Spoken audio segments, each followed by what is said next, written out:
البراء قال سمعت النبي صلى الله عليه وسلم يقرأ في العشاء والفجر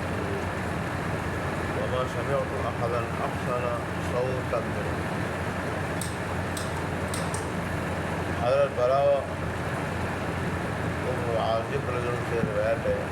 فرماتے ہیں کہ میں نے رسول اللہ صلی اللہ علیہ وسلم کو عشاء کی نماز میں سورہ تین و زیتون پڑھتے ہوئے سنا. سورہ تین و زیتون پڑھتے ہوئے سنا، اور میں نے آپ سے زیادہ اچھی آواز والا کسی کو نہیں سنا. آگے اشارے لکھتے ہیں کہ صحیحین یعنی بخاری اور مسلم، بعض روایت سے معلوم ہوتا ہے کہ جس واقعہ کا ذکر حضرت براء بن عازب رضی اللہ عنہ نے کیا ہے، یہ ایک سفر کا واقعہ ہے. سفر کا واقعہ ہے. رسول اللہ صلی اللہ علیہ وسلم نے اس نماز کی ایک رکعت میں سورہ تین پڑھی. اگلی جو حدیث ہے حضرت جابر ان کی، اور وہ حضرت معاذ بن جبل ان کے بارے میں کہتے ہیں حدیث نبی ہے، اگر عبارت پڑھو باتیں ہو گئی. خلاصہ یہ ہے کہ حضرت معاذ بن جبل ان کے بارے میں کہتے ہیں کہ یہ معمول تھا کہ عشاء کی نماز رسول اللہ صلی اللہ علیہ وسلم کے پیچھے پڑھتے تھے، اور آپ کے پیچھے پڑھنے کے بعد جا کے اپنے قوم کو بھی پڑھاتے. ایک مرتبہ ایسا ہوا ہے، انہوں نے رسول اللہ صلی اللہ علیہ وسلم کے پیچھے نماز پڑھی عشاء کی، اور پھر جب کہ اپنے قوم کو جب نماز پڑھانے لگے پورے فاتحہ جب پڑھ لی، اس وقت سورہ بقرہ شروع کی. اب جو سورہ بقرہ شروع کی تو ایک آدمی نے سلام پھیر کے پیچھے ہٹ کے اپنی نماز پھیرے پڑھی. اس وقت تنہا نماز پڑھنا، اکیلے نماز پڑھنا، جماعت کے ساتھ نہ پڑھنا نماز، یہ منافقوں کی علامت ہوا کرتی ہے. منافق لوگ جماعت کا اہتمام نہیں کرتے، تو جو کھلے منافق وہ جماعت کا اہتمام نہیں کرتے. اب لوگوں کو یہ بات بڑی عجیب لگی، بڑی اوپری معلوم ہوئی کہ ایک آدمی نے جماعت کے ساتھ نماز پڑھی. تو اس وجہ سے بعض لوگوں نے کہا کہ آپ تو منافق ہو گئے ہو، تم نے علیحدہ نماز پڑھی، امام کے ساتھ نماز نہیں پڑھی. اس دوران پھر بات بتائی وضاحت کی کہ نہیں، یہ بہت زیادہ لمبی نماز پڑھاتے ہیں، اور میں خود جا کر رسول اللہ صلی اللہ علیہ وسلم سے اس کی شکایت کروں اس بات کی. یار معاذ بن جبل بڑی لمبی نماز پڑھاتے ہیں، اور ہم محنت پیشہ لوگ ہیں، کاشتکار لوگ ہیں، تو ذرا کھیتی باڑی کرنے والے لوگ ہیں، تو ہمیں اتنی لمبی نماز جو ہے نا نہیں برداشت کر سکتے. چنانچہ یہ آدمی جب رسول اللہ صلی اللہ علیہ وسلم کے پاس پہنچے اور رسول اللہ صلی اللہ علیہ وآلہ وسلم سے شکایت کی کہ اللہ کے پیارے رسول، ہم تو محنت پیشہ لوگ ہیں، پیارے مدینہ کے لوگ کھیتی باڑی کا کام کرتے تھے، تو حضرت معاذ بن جبل آپ کی نماز پڑھنے کے بعد پھر ہمیں جب نماز پڑھاتے ہیں اپنی قوم کو، تو یہ رات کو انہوں نے ایسا کیا، انہوں نے سورہ بقرہ شروع کی. ظاہر ہے اتنی لمبی صورت میں نہیں برداشت کر سکتا تھا، تو میں نے آگے میں نماز پڑھی. اس کے بعد نماز جو ہے مجھے ایسا کہا، میں نے کہا میرے خود رسول اللہ صلی اللہ علیہ وسلم سے بات بتاؤں گا. اس پہ رسول اللہ صلی اللہ علیہ وسلم نے معاذ کو فرمایا، افرطان انت یا معاذ، کہ معاذ کیا تم لوگوں کو فتنے میں ڈالنا چاہتے ہو؟ کہ وہ جماعت کے ساتھ نماز پڑھنا چھوڑ دے اور مشقت میں پڑ جائے، دقت میں پڑ جائے تیرے پیچھے نماز پڑھتے ہوئے. یہ بات ہو گئی. اب یہ کہ حضرت معاذ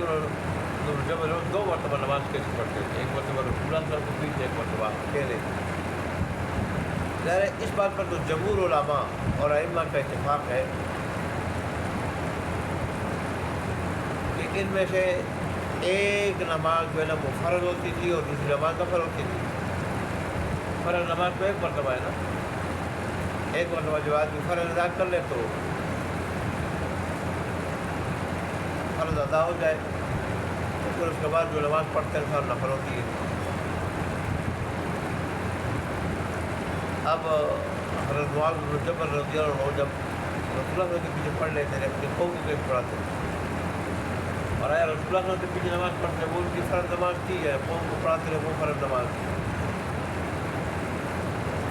تو حضرت امام شافعی رحمۃ اللہ علیہ کہتے ہیں کہ رسول اللہ کے پیچھے نماز پڑھتے رہے، وہ فرض نماز تھی، قوم کو جو پڑھاتے تھے یہ نفل نماز، اور ان کے نزدیک اسی حدیث سے لیتے ہوئے فرض پڑھنے والا نفل پڑھنے والے کے پیچھے جو ہے نا وہ نماز پڑھ سکتا ہے،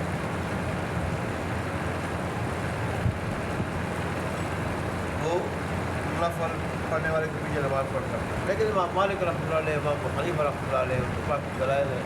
اپنے، وہ کہتے ہیں نہیں، فرض پڑھنے والا نفل پڑھنے والے کے پیچھے نماز نہیں پڑھ سکتا۔ اور اگر معاذ بن جبل کی نماز رسول اللہ کے پیچھے جو ہوتی تھی وہ نفل ہوتی تھی، وہ نفل کی نیت سے پڑھتے تھے، اور فرض نماز وہ جو پڑھتے تھے وہ جو قوم کو پڑھاتے تھے۔ وجہ اس کی تھی کہ رسول اللہ صلی اللہ علیہ وآلہ وسلم کے پیچھے نماز پڑھتے، وہ رسول اللہ صلی اللہ علیہ وسلم کے پیچھے نماز پڑھنے کی جو برکات ہے وہ حاصل کرنا چاہتے تھے، اور دوسری بات یہ کہ عشاء کی نماز تک وہ ہوتے تھے رسول اللہ صلی اللہ علیہ وسلم سے پاک، ان سے علم سیکھتے تھے۔ یہی وجہ کہ معاذ بن جبل بڑے علماء صحابہ میں سے تھے،